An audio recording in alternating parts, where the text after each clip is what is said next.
Ang mga facts raw na inakala mong totoo pero peke pala, sabi ng science.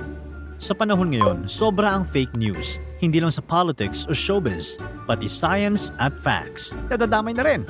Halimbawa, akala ng marami mansanas ang kinain ni na Adam at Eve. Pero alam mo bang hindi pala talaga? O yung paniniwala na nakamamatay daw ang coin kapag nahulog mula sa mataas na building? Ano ba talaga ang totoo at alin ang gawa-gawa lang? Kaya panoorin mo ito para hindi ka basta-basta naloloko ng mga akala mo'y totoong totoo. Number 1. Galit ang toro sa color red. Erythrophobia ang tawag sa pagkatakot sa kulay pula. Pero hindi totoo na may erythrophobia ang mga toro. Bakit kamo? Colorblind ang toro. Hindi kulay ang kinagagalit niya, kundi galaw. Ang mabilis na pagwagayway ng tela ang nakikita niyang banta. Kahit mapabluman yan, yellow, green, o kahit anong kulay pa iyon. Number 2. Nakaka-dehydrate ang kape. Sa mga mahilig magkape, pwede nang huminga ng maluwag. Hindi totoo na agad kang madidehydrate. Totoo, pinapaihi ka ng caffeine ng kaunti. Pero mas marami pa rin ang tubig na pumapasok sa katawan mo galing sa kape. Kaya kahit may caffeine, nakakadagdag pa rin ito sa tubig ng katawan at hindi ka basta-basta madidehydrate. Number 3. Mansanas ang kinain ni na Adam at Eve. Hindi, mali ito. Sa Genesis, malinaw na sinabi lang na ipinagbabawal na bunga. Mula sa Tree of Knowledge ang kinain nila. Walang apple sa kwento. Pumasok lang ang ideya ng mansanas dahil sa mga kwento-kwento sa Europe, kung saan madalas gamitin ang mansanas bilang simbolo ng tukso. Pero ano kayang klaseng pinagbabawal na bunga iyon, no? Number 4. Ang SOS ay ibig sabihin, Save Our Ship. Mali. Walang kahulugan ng SOS. Pinili ito bilang distress signal dahil sobrang dali nitong ipadala sa Morse code. 3 tuldok, 3 guhit, 3 tuldok.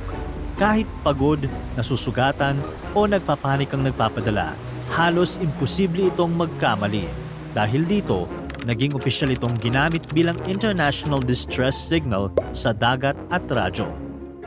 Number 5. Magkakakulugo ka kapag hinawakan ang palaka. Fake news! It's a prank!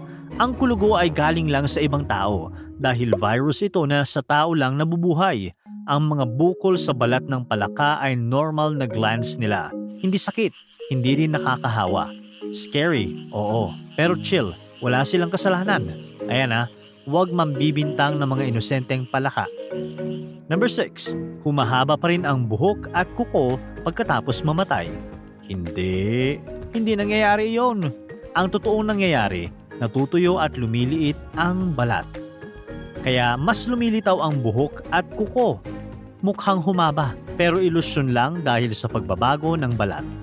Kung totoo nga na humahaba pa rin ang kuko ng isang tao matapos mamatay, tumakbo ka na at ipa-viral mo na yan. Number 7.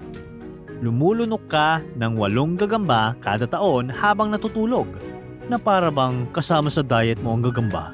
Pero hindi ito totoo. Walang dahilan ng gagamba para gumapang sa kama mo. Wala silang hinahabol na pagkain doon. Iwas pa nga sila sa vibration at hininga ng tao. Lalo na kung mabaho. Sa totoong buhay, malamang 0 ang nalulunok mong gagamba buong taon. Unless talagang kumakain ka ng gagamba. Yikes!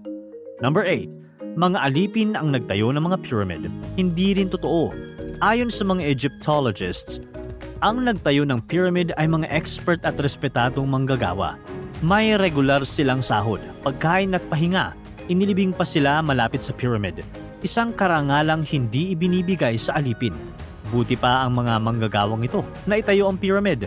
Yung iba, hindi nagawa ang flood control. Number 9. Gusto ni Benjamin Franklin na pabo ang simbolo ng Amerika. Mali. Habang dinidisenyo ang National Seal, ang sinuggest ni Franklin ay si Moses, hindi pabo. Ang kwento tungkol sa turkey ay galing lang sa isang private letter at hindi kailanman naging opisyal na panukala. Number 10. Pare-pareho ang bilis ng pagtubo ng kuko. Hindi. Mas mabagal tumubo ang kuko sa paa kumpara sa kuko sa kamay. At kahit sa kamay, hindi rin pantay ang bilis ng pagtubo. Mas mabilis humaba ang kuko sa dominant hand kung saan ka madalas gumagamit dahil mas active ang daloy ng dugo rito. Kaya kahit hindi mo namamalayan, araw-araw, mas nauuna talagang humaba ang mga kuko roon. Number 11. Itim ang suot ng mga ninja. Hindi ganun sa totoong buhay. Ang itim na costume ay galing sa teatro at pelikula. Ang tunay na ninja ay nagsusuot ng normal na damit. Parang magsasaka, tindero o ordinaryong tao para hindi sila mahalata. Number 12. Ang Mount Everest ang pinakamataas na bundok sa mundo. Ang totoo, depende sa sukatan. Pinakamataas ang Mount Everest kapag ang basihan ay mula sa sea level. Ibig sabihin, mula sa karaniwang taas ng dagat pataas. Pero kung susukatin ang bundok mula sa pinakailalim nito sa ilalim ng dagat hanggang sa tuktok, mas matangkad ang Mauna Kea sa Hawaii. Kalahati nito ay nakabaon sa ilalim ng dagat at kapag isinama iyon sa sukat, mas lampas pa ang kabuuang taas nito kaysa Everest.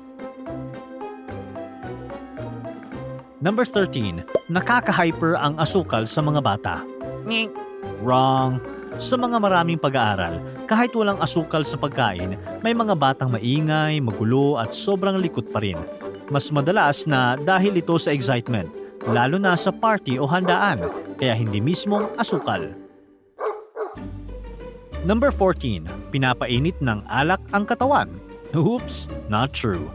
Kapag umiinom ng alak, bumubuka ang mga ugat malapit sa balat kaya parang umiinit ang pakiramdam. Pero sa loob ng katawan, mas mabilis nawawala ang init. Ang totoo niyan, pwede pa nitong pababain ang tunay na body temperature. Number 15. May sungay ang helmet ng mga Viking. Mali. Walang ebidensya na nagsuot ang mga Viking ng helmet na may sungay sa labanan. Ang ideyang ito ay lumitaw lang noong 1800s nang mag-design ng costume para sa opera ni Wagner. Kaya pang stage lang, hindi pang digma. Sa totoong buhay, ang mga Viking ay nagsusuot ng simpleng helmet na gawa sa bakal. Kadalasan walang dekorasyon. Minsan may proteksyon sa ilong o nasal guard. Praktikal ang disenyo nila para sa proteksyon, hindi para sa palabas. Number 16. Hiwalay ang left brain at right brain. Hindi totoo. Hindi ganoon kasimple ang utak ng tao. Walang solid line na naghahati ng kakayahan ng kaliwa at kanang parte ng utak. Ang tinatawag na logical na kaliwa ay kaya ring matuto ng creative skills at ang creative na kanan ay kaya ring magproseso ng math at analysis. Sa totoong buhay, magkasabay at magkaugnay silang gumagana araw-araw. Noong 2013, muling sinuri ng mga neuroscientist ang mga naunang brain studies kasama ang mas bagong ebidensya. Lumabas sa pagsusuri na hindi mas dominant ang kaliwa o kanang bahagi ng utak.